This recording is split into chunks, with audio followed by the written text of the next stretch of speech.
কম করবেন, কোথা থেকে যে আসে এসব লোকজন। আমি বুঝলাম না, আমি বললাম এগুলো টাকা আমার না, তারপর জোর করে আমাকে টাকাগুলো দিয়ে গেল। দেখ জায়গা ঢাকা শহর আইলে সবাই পাগল হয়ে জায়গা।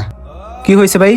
এই নন, তুমি আর আমি এখানে দাঁড়াতে দেখলাম না, ওইখানে একটা কালো শার্ট পরা ফোনে টাকা চাচ্ছিল ওনার বন্ধু থেকে। ওনার মার ওষুধ কেনার জন্য ওনার পকেটে টাকা ছিল, পড়ে গেছে, আমি যাই উঠাই দিছি, উনি বলে এটা ওনার না। জি ভাই, টাকাটা উনার না।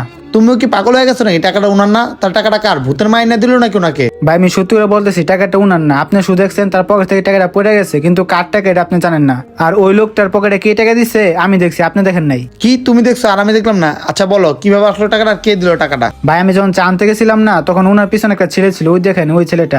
লোকটা কি চলে গেল? টাকাটা এই ভাইয়াটাই দিছে। ওনাকে কিছু টাকা দেওয়া যায়। বুঝতে পারছেন ভাই, এই ঘটনায় ঘটছিল। না না, আমি বুঝলাম না এই লোকটা কেন ওই লোকটাকে টাকা দিল। এটা কি আমি জানি? আপনি কে জিজ্ঞাসা করেন। ঠিক আছে, আমি যা জিজ্ঞাসা